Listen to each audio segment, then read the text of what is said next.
don't remember asking you a goddamn thing.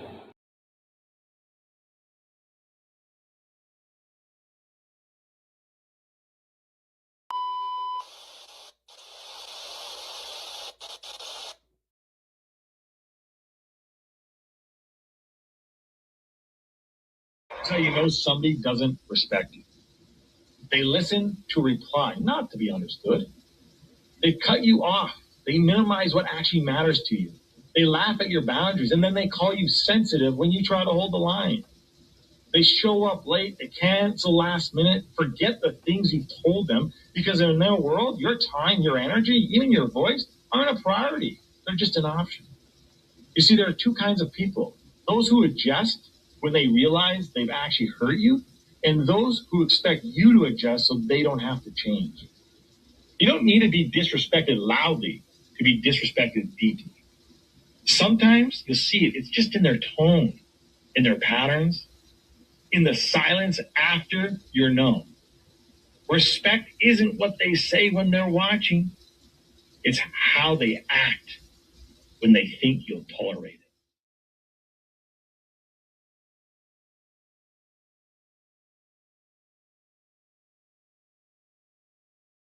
The flow insane, take my spot, take the range, shoot my shot with perfect aim, 3rd degree, that perfect flame, ain't no sleep, that's the game, oh so southern, that's the slang, when they see me, that's the main, chasing checks and fly like planes, big old stick, I bought a cane, flick my wrist and bought the ring, I'm so boss, we're not the same, paid the cost and kept the change, now I'm walking Hall of Fame, and I reside in the cloud, grand wishes, with these bitches, taking pictures with the crowd, and I'm out. Yo. Happy Monday. Peace, blessings, glory, praise, and honor to the Most High.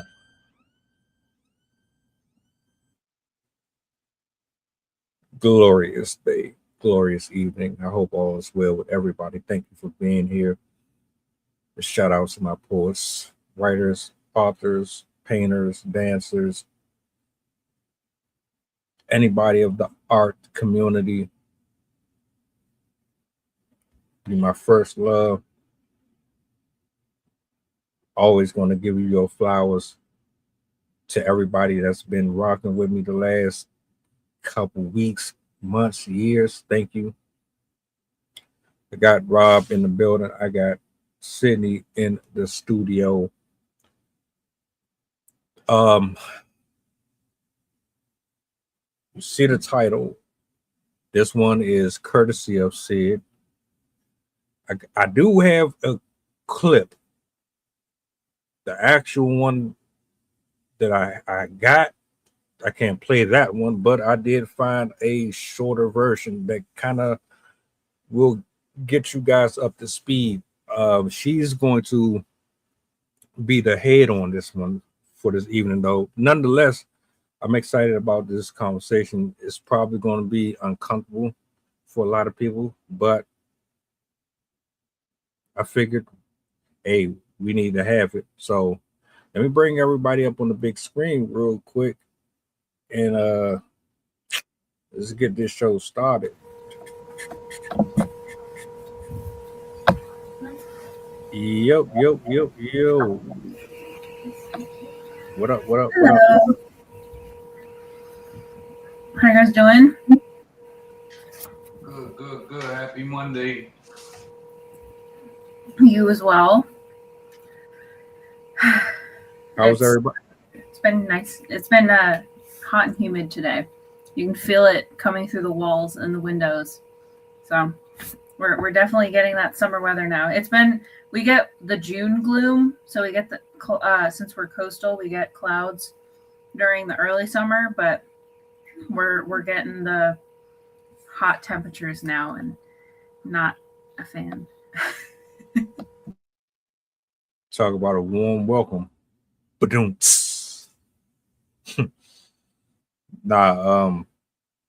It's pretty decent here, surprisingly.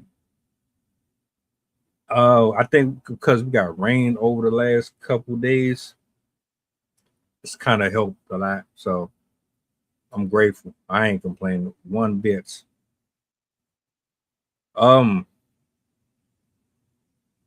when you sent me this clip, first of all, I think it was actually 23 minutes or 32 is one of the two. I actually finished watching it officially earlier. I watched a piece of it last week. I came back and watched the rest of it today. But I thought, yeah, this is going to be a controversial one. I'm going to play the clip and then I'm going to give you the reins so that, like, if you want to add any context to it, because, like I said, this is a shorter version of it.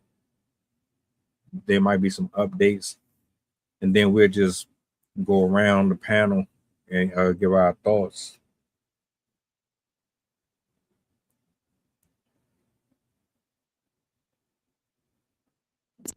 These parents in Oregon let their baby pass away while awaiting a miracle. They'll be in jail for just a month. This is Blair and Taylor Edwards, and their 30-day sentence has reignited outrage over the Followers of Christ Church's deadly beliefs. Blair and Taylor Edwards, two Christian parents who let their sick newborn baby pass away because they didn't want to call a doctor. And they were just sentenced to 30 days in jail. The light punishment apparently comes with a promise that they would seek out professional medical care for their other 3 children, and a plea to members of their Christian anti-medicine cult to do the same. This tragic story began on June 24th, 2023, when Taylor gave birth to her son Hayden at home. Everything was fine until the morning of June 26th, apparently, and that's when Hayden stopped eating and his lips turned blue. Hours later, he stopped breathing, only to start again after his mother poured cold water on him. But 30 minutes later, he was no longer alive. So at no point in those 5 hours did his parents call doctors for help. Instead, they invited family and friends to come over to pray and anoint the sick baby with oil. So all of these people belong to the Followers of Christ Church in Oregon, whose members are told that prayers fix everything and medical interventions for children are unnecessary. Since 2011, when Oregon's legislature finally removed faith healing as a legal defense for unaliving, 3 other couples from the same church have been prosecuted for unaliving their own kids. So why did the Edwards receive such a light sentence? Apparently, one expert testified that Hayden could have passed away even with medical intervention, but the judge and prosecutors agreed the parents still committed a crime by failing to get proper help. These parents in Oregon let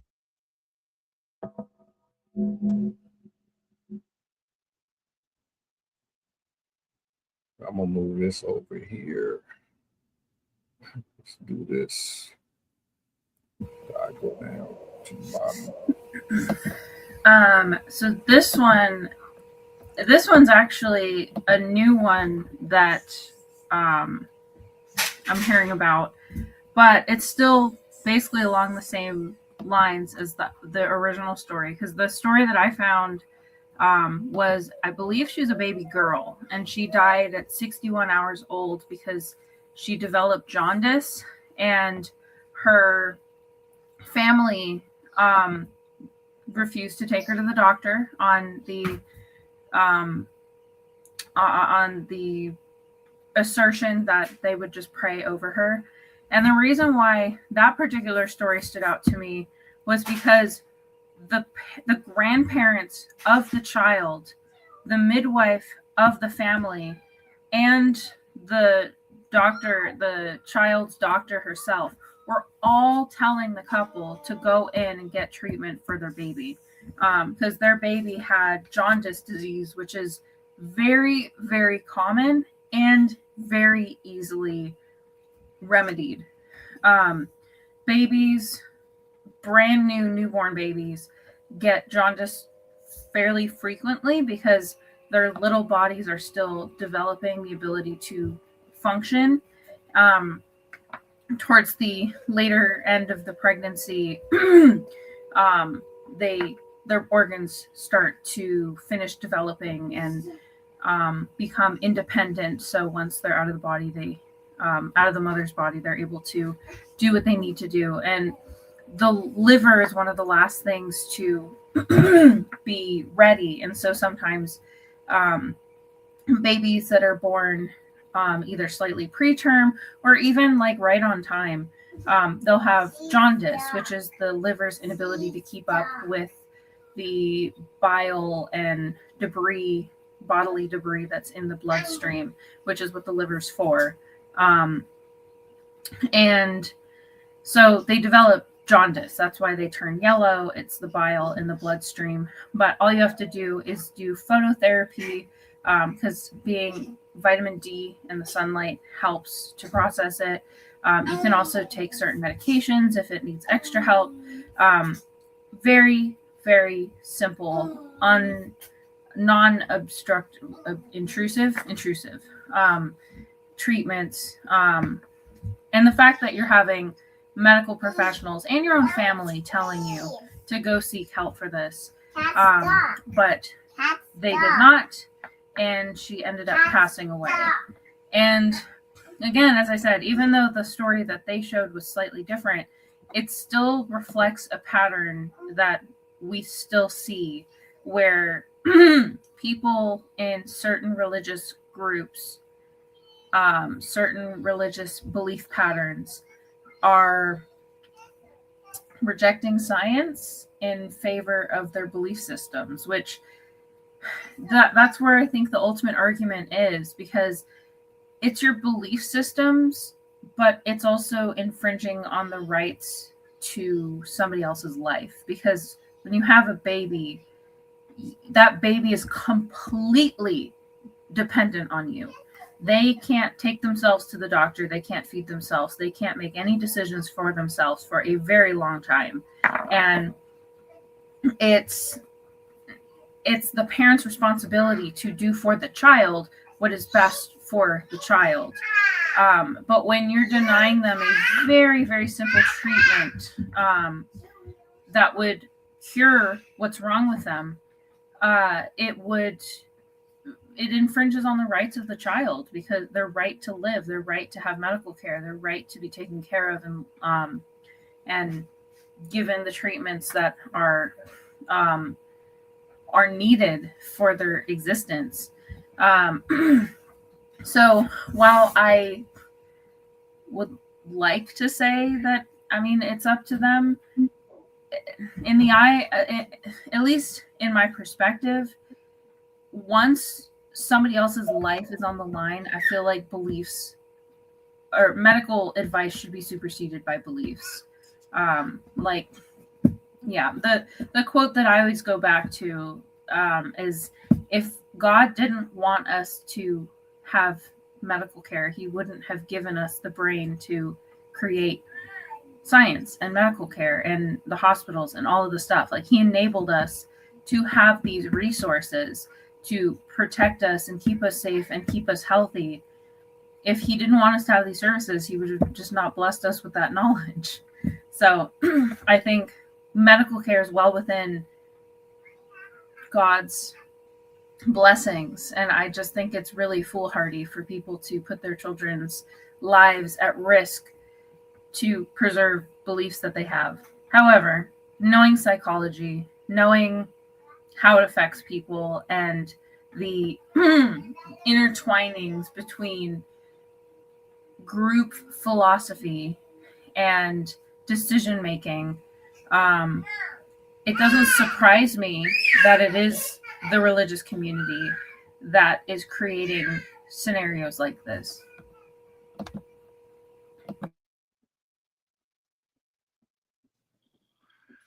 I'm at a loss for words, because I know people who love their children. So if you got a little bit of Bible or whatever they believe in, a little bit of Quran, got a little bit of medical attention, regardless of what. In that case, I would ideally think that you would either get the doctor to your house or get your baby to the doctor immediately. Lips turning blue, they're not eating. That seemed like an automatic. So I don't know, because a lot of times some people have children and they can't take care of them. So that could be an option for them, for their children to not be here. So, but I don't know. Like I said, when I seen it,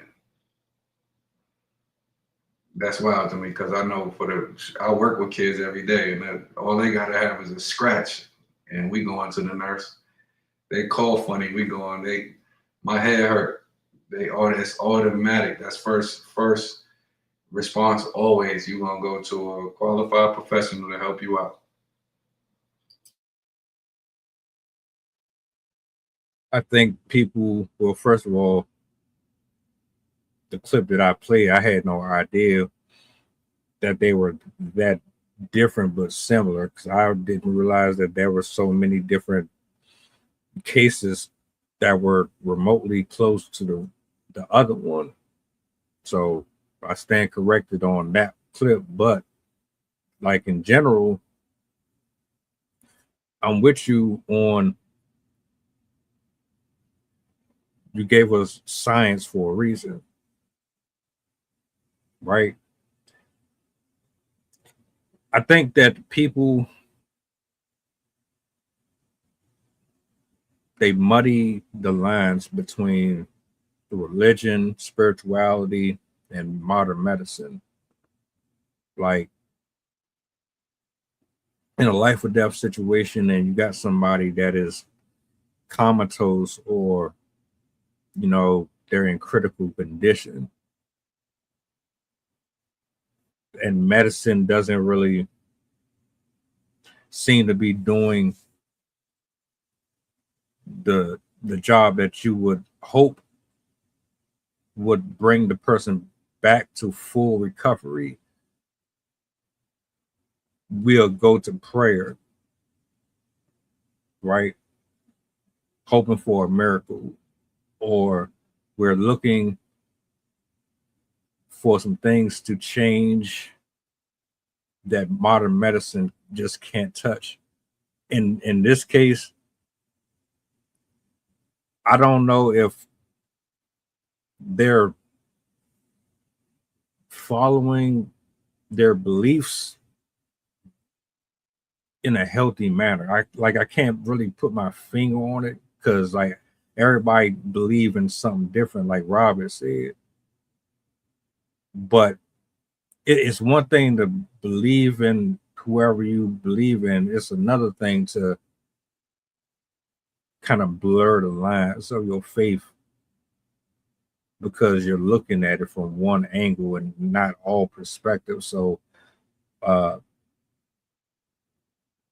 in the other case, they were charged or were supposed to be charged with manslaughter. In this case, you telling me they only did about a month or almost a month, which is ridiculous to me. This is a touchy one. How much do you really put on them? How much blame do you put on them for thinking that they were doing what was best for their kid? Were they being negligent? Were they being ignorant to their faith? Were they being ignorant to the tools that were being offered and provided to them? So many questions.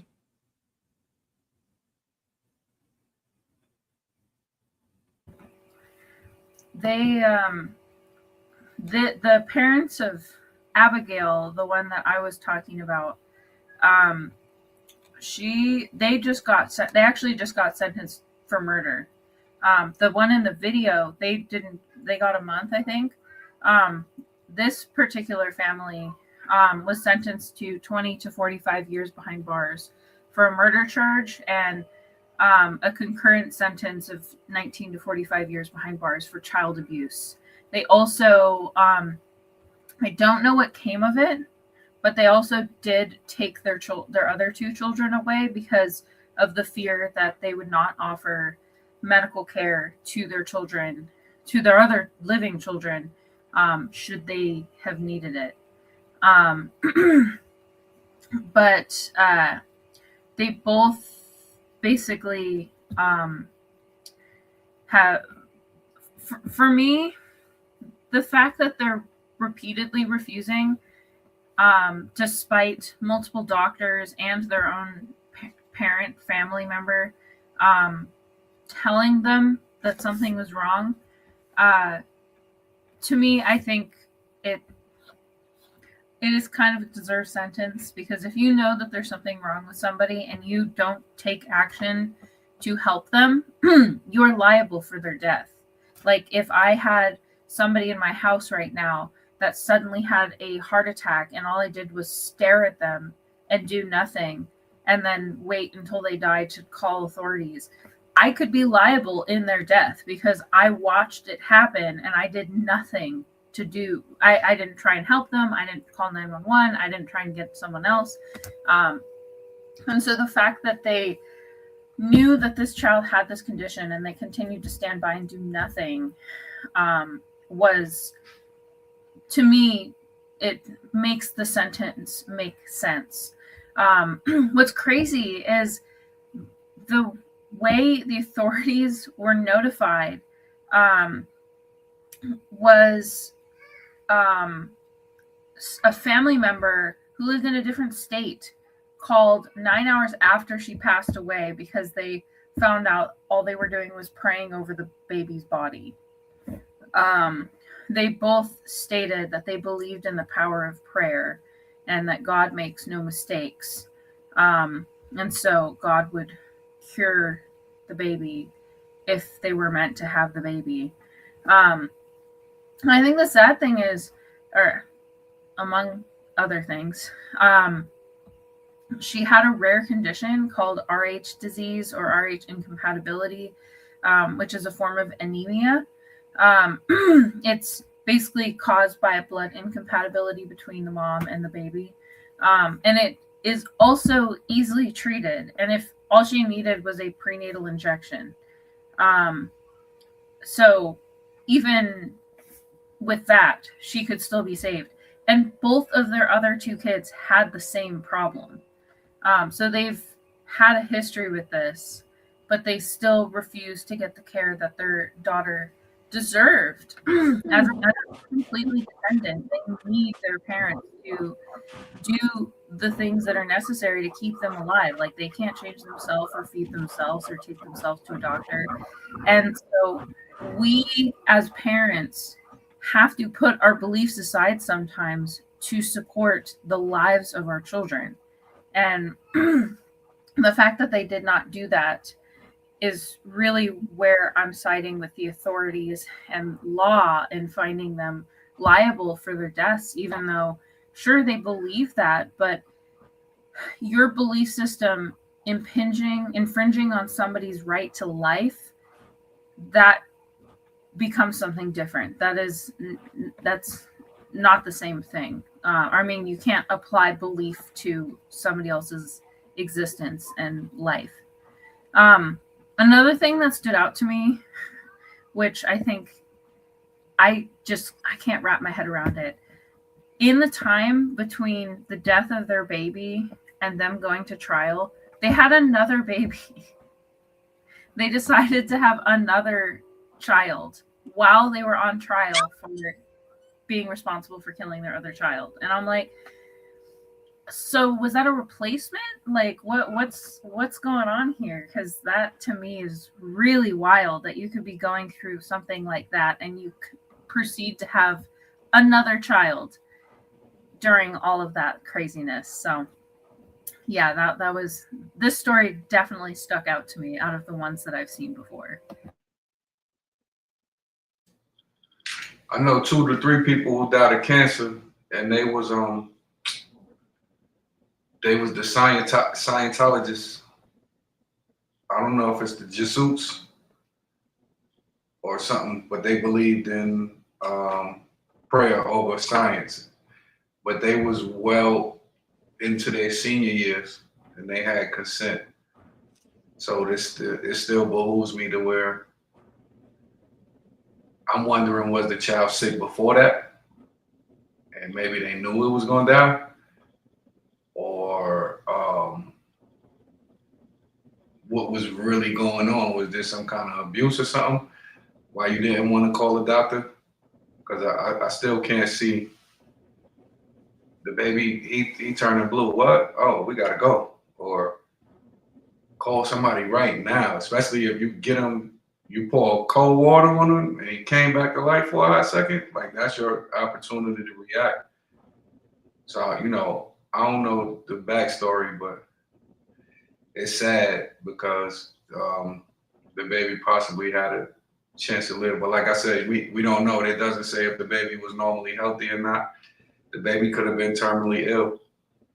You know what I'm saying? So, and at the end of the day, the parents, I guess, have the right to do that. But, you know, that's still spooky, though, to me because, like I said, I don't have biological children, but I know the bond between them and their parents when they're loving and they don't have a lot of dysfunction. It's like uncanny to where they're connected for the rest of their life. So I can't see this your biological child. You're not doing every single thing humanly possible to get that child some help. And I'm gonna say that over and over again because, like I said, what you was talking about, Sid, we call it loco parentis, meaning whatever adult is in the vicinity of that child becomes a parenting figure to where you obligated to make sure that they're okay, whether it be in a school setting or whatever, but definitely in a professional setting. So at home, like I said, automatic, like your first instinct is to go somewhere. You know what I'm saying? Get somebody that can help you with that. So I don't know. So just for a quick recap, they knew they had a heads up with their child's condition, and they already had a history with their prior children having similar condition, and they took a different route. But they chose in this particular instant to use prayer, which I find to be off, right? And I want to pose a question to everybody here and even the viewers, but I do want to say this because I haven't really weighed in on either side. I do believe in prayer. I do believe in God and the higher power and all that. I also believe in therapy, psychologists, oncologists, and everything to do with medicine as well. So, because those gifts are imparted on these men and these women through Christ. So that's just one thing that I want to put out there. In terms of this,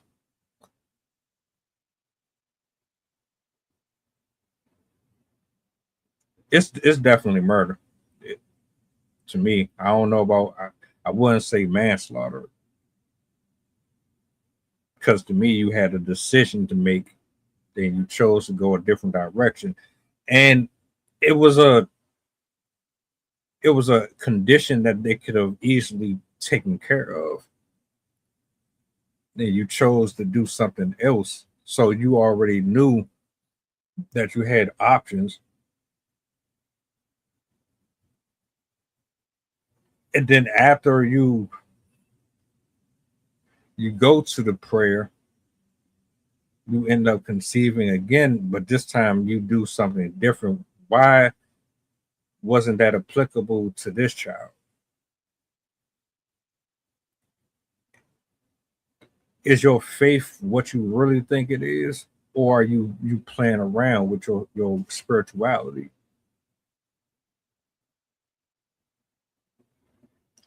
Which leads me to this question. Let's say it wasn't a child. Let's say it's a teenager or an adult. It's a life or death situation. And they still choose prayer over a doctor or over medicine or over wrapping up the wound, and they decide to just put up the prayer hands or open the book to Psalms 91 or whatever, the person dies, is that still the same situation if it was an older person?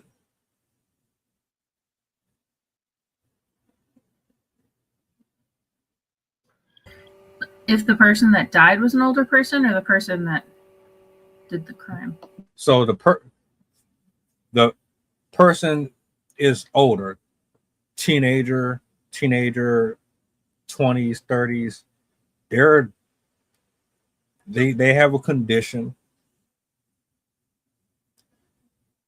You have the power to help them, but you decide to pray instead. I don't think the age of the person matters. However, I do think it does make the heinousness of the act worse when the child is younger. However, a lot of people that are gravely ill or have issues, like a teenager, let's say, they still wouldn't be able to drive themselves to the hospital. And for a parent to watch their like teenager dying or experiencing some sort of illness and then refusing to do anything about it, it still goes against like the responsibilities of not only a parent but a decent person. Like if you were on a sidewalk and you were the only person around and you saw somebody fall to the ground and start having a heart attack or seizure, stroke, something, most people would have the inclination to like, oh, I need to step in and help. I need to help this person because they're clearly in a vulnerable position. And so for anybody to not act while somebody's in a vulnerable state and could potentially die, I think they would be liable if they allowed that person to proceed to the point of death. But I think it's particularly bad when it's parents, because it's like they're seeing the progression and they're directly responsible for the health of that child. So whether the kid is 16 days or 16 years, the parents still have a responsibility to those children to do what's necessary to get them the treatment that is going to save their kid's life. And with children generally, even if they're able to drive themselves, most kids wouldn't understand the medical system enough to like take them through the process of dealing with the doctors and stuff like that. Like parents have to be there with their child through the process. So even if they're older, it's still like the parents' responsibility to be there and like facilitate that that visit. I also wanted to mention in the video that we watched, the one that they mentioned, these parents were part of a church in Oregon that over the past 3 decades had over 21 children die as a result of the members in the church not seeking medical care for them. So this is a pattern that we see, and it seems like it clusters in particular communities. And then one final thing too that I'll bring up. There was a third case in Pennsylvania where a set of parents lost 2 kids because they refused to seek out medical care. One of them from pneumonia and one of them from something else. I guess both of them were to pneumonia. But they ended up losing 2 kids out of their family. So this is definitely my child. This is definitely something it's not an isolated incident. It's not common, but it's definitely something that is still a current issue.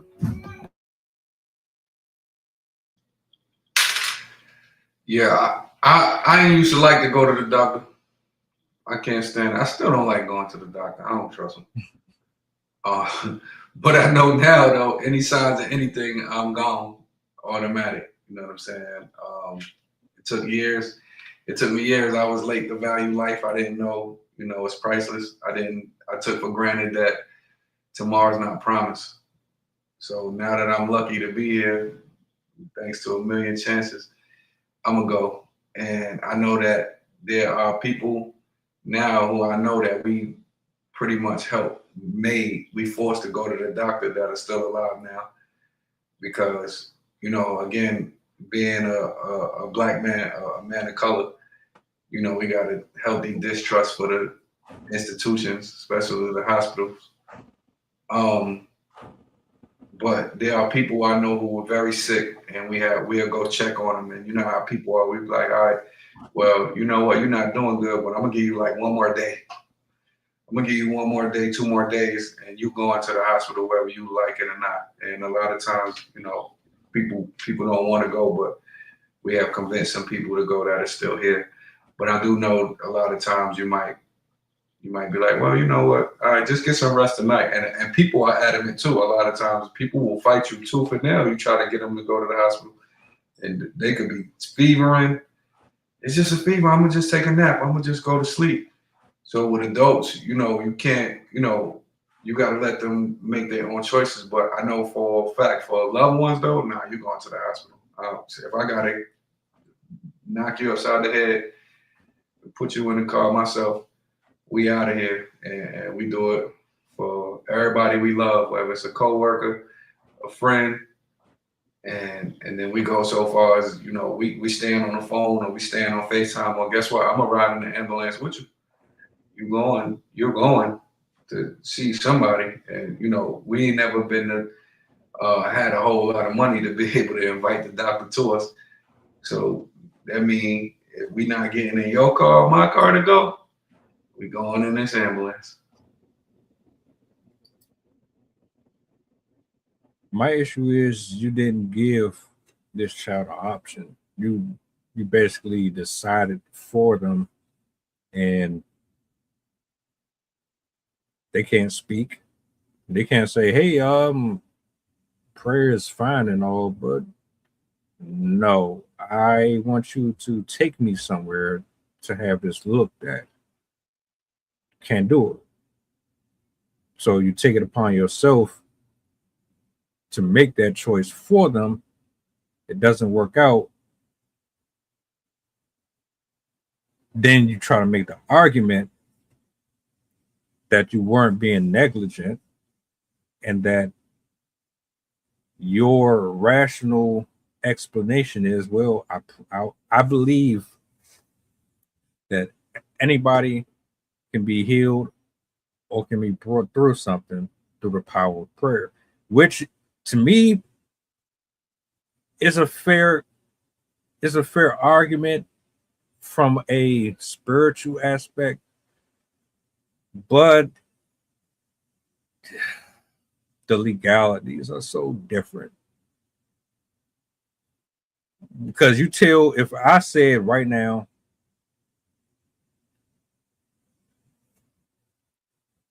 that my Lord and Savior will heal and deliver and do it, any and everything that I go to him for, and I don't need you, I don't need the police, I don't need this, I don't need that, the world is going to look at you like you're an idiot or you're a fool for believing that so-called blindly in someone that is invisible or can't be seen, whereas you have physical beings right there at your disposal that can come to your aid.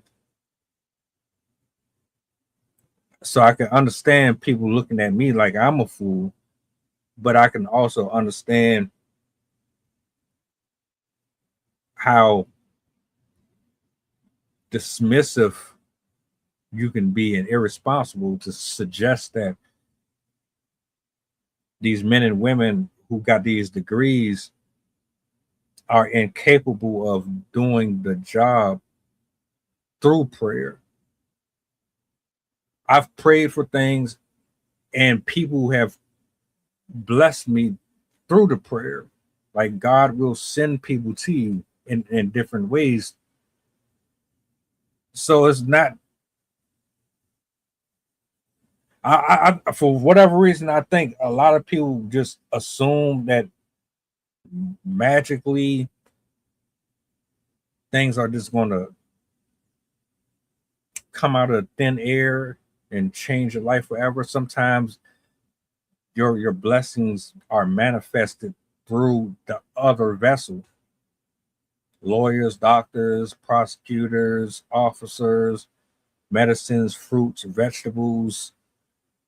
Like it comes in different waves. So I'm still going to say this was negligence. I don't even completely believe their argument that they truly. The reason why I don't believe their argument is specifically because you already had kids that went down this road before. You just had another one that had the same issue, and you didn't go to your hands and your knees and pray like you did.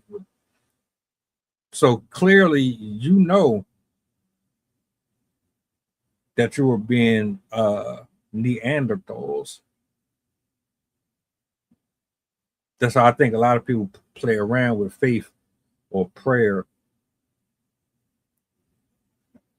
Just, I don't know, out of convenience, so it sounds good, but you don't really believe in it like you claim you do. And it's unfortunate a lot of people end up worse off. And like Rob, I don't really trust science like that. It's not even the science itself, it's just people. There's too many people who wield it in the most disrespectful way. So you don't know what you're putting in your body. That's the problem. But I'm trying to prolong my years as much as possible. And if I have to go, then I gotta go. But yeah, I'm gonna land right there.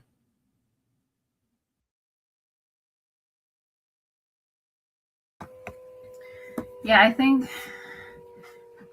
for me, again, I know the law perspective is probably going to have an even different take on this. But I think for me, where I draw the line is that you are responsible for that child. You are the guardian. You are the one that has all power over this child, because obviously the child cannot vouch for itself, cannot do anything for itself. And in each of these cases, the parents were told that their child had a condition, had something wrong with them that was easily fixed. And they, in all of these cases, refused to do anything about it. And I think that's where I, in my head, would draw the line, because when you are solely responsible for someone, you can't let your belief systems, give me a minute, you can't let your belief systems infringe on somebody else's freedoms. And when you are using and I know it's really difficult when it comes to parents, because a lot of people think that, like, well, parents own the children, like they're the guardian, so they get to make the decisions. But realistically, you cannot let your own beliefs get in the way of what's best for your child. Because if you, okay, I'll use this as an example in, like, again, a stranger. If you don't believe in medical treatment and you find a stranger on the sidewalk that needs medical treatment, it's not your job to tell them what treatment they can and can't get, because it's your belief system on your body, not your belief system on someone else's body. And so when you are refusing somebody the right to medical care, the right to seek medical attention, and to live, essentially, and you're using your beliefs to impose on what they should be able to get, you're essentially restricting their freedoms to live and to have the access to this. And so it's hard for people to kind of tease out the two, because, like, the parent child line can get blurred a lot. But realistically, a parent's belief systems should not be enforced on the child, especially when it comes to their health. The parents are free to do what they want with their bodies, but for a vulnerable child that can easily be killed by things that are preventable, very easily preventable, I think belief systems have to take a back seat. I personally, like, there are certain things that I'm a bit icky about, but if I know that it's going to benefit my child, like, I'll look into the research myself. I try and understand what the purpose of it is, what the illness is, and how to prevent it. But if you have the ability to prevent somebody from facing harm, illness, or injury or death, that's your responsibility. That's your obligation. A very, very simple example, if you have a duty to warn, like if you see somebody that's about to like step off a cliff, you're not going to be like, all right, let's step back and watch what happens. Like, you're going to be, hey, don't go that way. You're going to fall off a cliff. And parents have all of that responsibility over their child, because again, their child can't do anything. And so when you have a parent willingly rejecting the things that would make that child survive, that would prevent that child from experiencing harm, and the parents do nothing, they are liable for any of the harm that befalls that child. And so I understand where the thinking comes from. I understand the human desire to hold on to your belief systems. It can be very, very powerful vice. But the reality is when you're dealing with somebody else's life, you don't get to use those liberties on that other person. Like, you have to forego your beliefs temporarily to get the attention that child would need to survive. It's such a difficult thing because, religion is a very touchy subject for people, and it's so deeply ingrained. It's a cultural thing, a generational thing, a historical thing, that I can see why people would still be kind of up in arms with the decision. To, like, for one of them, I really didn't think they got enough time for what they did. But again, it goes down to the independence of a person and the autonomy over their body. And I just think it's extremely tragic that religion can have such a deep hold on somebody that it allows them to watch their child pass away and they do nothing about it. So yeah, I think it's a really sad situation, but it really speaks to the intensity of religious ideology and theocracy and the hold it can have on somebody's brain. And it makes a lot of sense why religion is so closely linked to organizational chaos, for lack of a better term, such as cults and stuff. It can be a very slippery slope. But my heart goes out to those babies. I mean, as somebody that's about to have my own, I could not fathom standing by and watching my child like progressively get worse and just being like, I'm gonna pray over it. Like, I'll pray, but I'm also taking you to the doctor. So poor kids. Yeah, I be wondering, I'm a conspiracy theorist to the black hole, and I'm wondering if whoever the leaders of those organizations are, I bet they got doctors out of Wazoo. I'm pretty sure they going in, if they have a problem, they call in a medic or whatever, whoop-de-whoop. So again, prayers for that baby, prayers for that family, because nobody want to lose a child. I tell my students all the time, and my kids, because I have kids through marriage for 20 years now. Y'all supposed to bury me. I ain't supposed to bury y'all. And they know this. They know this from the jump. You know what I'm saying? I tell my students a lot of the times, because we deal with so much trauma, I tell them all the time, I see you on the other side. And they'll look at me, you know, and understand they don't know that I'm teaching them for later. I'm gonna see you. Even if I go through the front office and they go through the lunchroom, I see y'all on the other side. If we at the classroom and I see y'all later at lunch, whoopty whoop. And that's what I'm saying. Of like, okay, you gotta be prepared. So that, like I said, I don't know. This one, you done stooped me.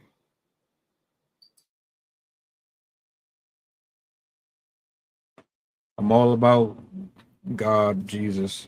I'm all about the power of prayer. I'm all about finding a balance between applying that knowledge and that wisdom with this secular world.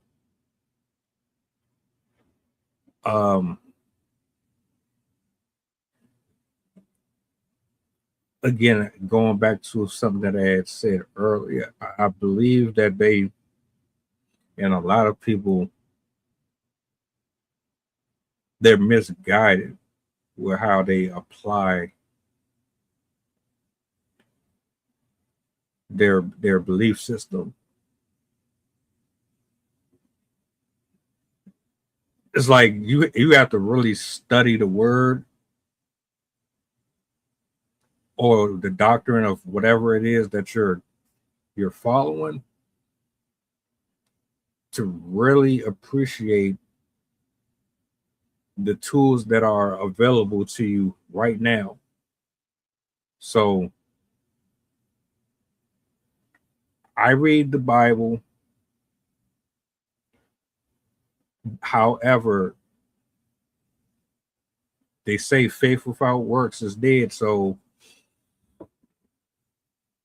you can't say that you believe in this, but then when you have something sent to you, you deny it.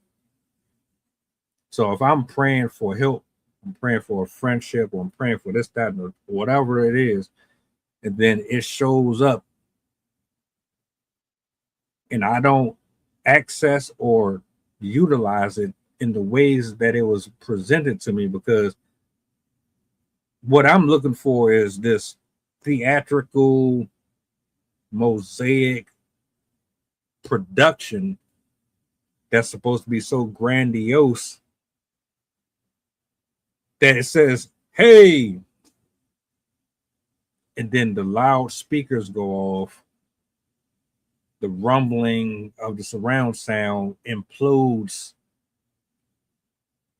time stops, the world stops, and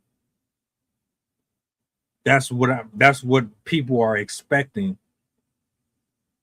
Then yeah, something is wrong, because sometimes your help comes in the form of a handshake, a hug.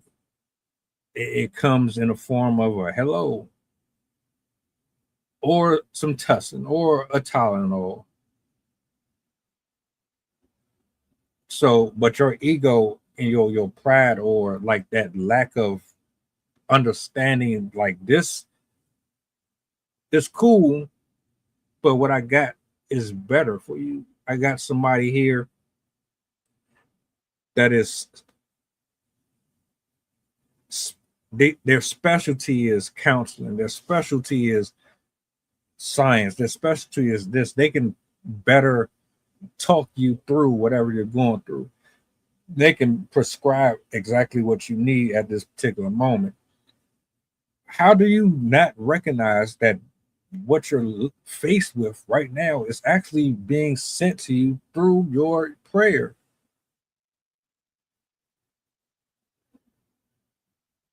But it's all up to you to really determine if it's from the creator or it's something that is unnatural. And I think that's what happens with a lot of people.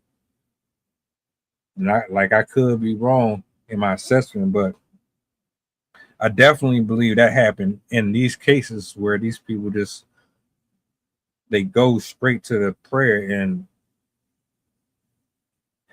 I've said it before, a lot of us, we've prayed for things and our prayers were answered. We just rejected it or didn't realize what we had until it was gone. So I digress.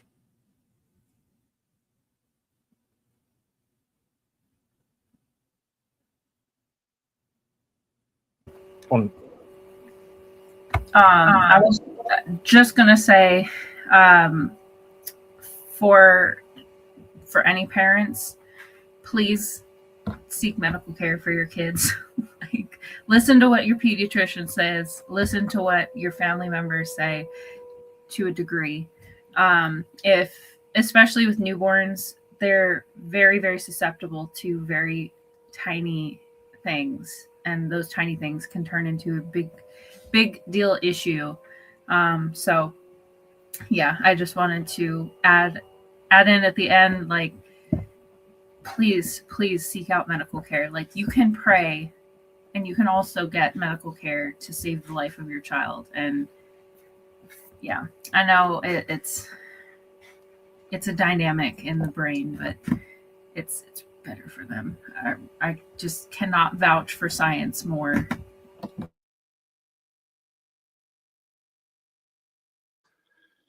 Yeah. Shout out, Chef. Always coming through, baby. Yeah, I like your jersey too, D, before we go. That's very nice. Um, I would think, like I said, I read my Bible 3 times, Old and New Testament 3 times through.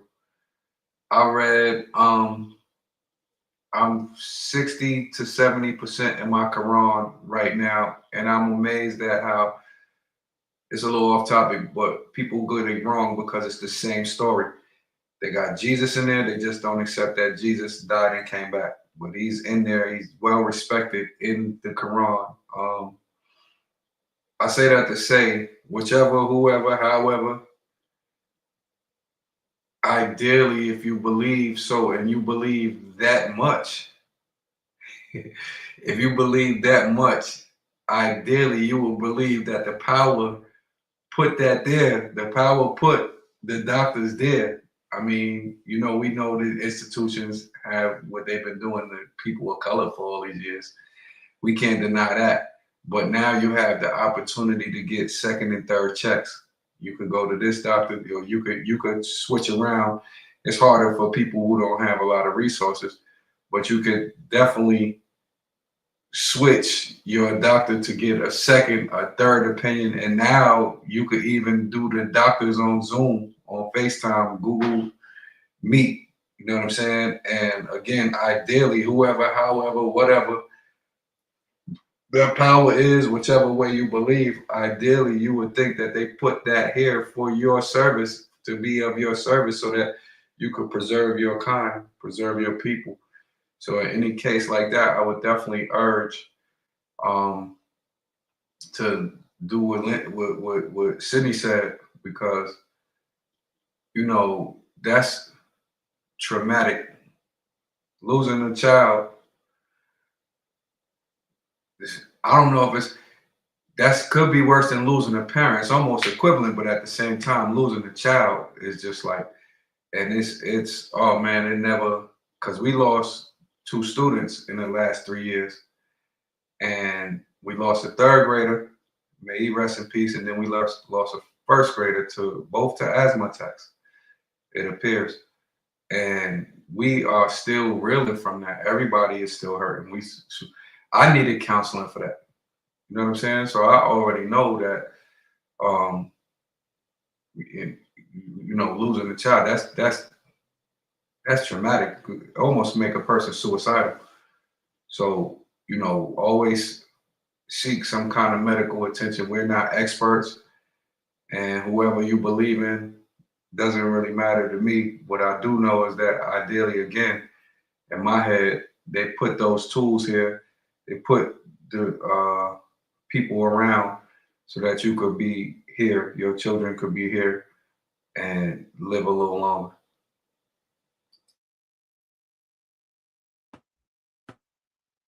Great feedback from everybody. I don't have nothing else to add to that. I believe that we touched on all these points. I do want to say shout out to Chef. He owed me a hat still. He playing around. He talking about my jersey, but I need my hat immediately, ASAP. I gotta pull up on Scribe to get it. I'm gonna be over there. And like I agree with this comment that he has said. We have a tendency to think as if the way God works is like the movies or some form of fantasy. Yeah, I think we all do that. And his timing and the way that he gets our attention and chastises and corrects us not the same. The way he motivates and brings you out of and through is not the same way. The way he humbles and teaches is not. I promise you it ain't. But like God said, my thoughts and prayers go out to the family. My thoughts and prayers go out to everybody from your school, bro, for all the losses over there. Y'all can have y'all beliefs. There's nothing wrong with prayer. I encourage it. Matter of fact, we need more prayer now than ever. But make sure that when you are applying it, that you're not like doing it from like an occult type of a place where folks is programming you to move in like this military style type of format. You got to have your own relationship with the creators to know how to tell the difference between somebody who is there for you and somebody who is your enemy or is going to be detrimental to you. So with that being said, shout outs to Sid, shout outs to Rob. Y'all want to plug anything before we go? We ain't spoke about the book in a minute. Rob, I know you constantly working with the music and all that. If y'all want to plug anything before we close out, you can. Well, first, shout out also to Chef for participating in the chat. It's always great to have you here. Just like you just mentioned, I have a book out right now, both on Amazon and Barnes & Noble called Collapsing Together. And it's a social commentary that focuses on what is happening right now in the United States and a little bit around the world. And it features a lot of the emotions of what it's like to be living in this country right now.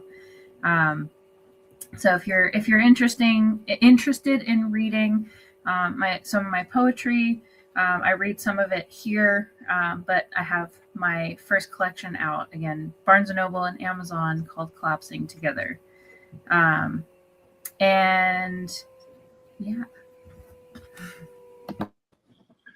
I'm always one for a shameless plug, but right now I'm gonna keep it silent in honor of the babies. Sydney, we need to get that link. We need them links. I don't know how.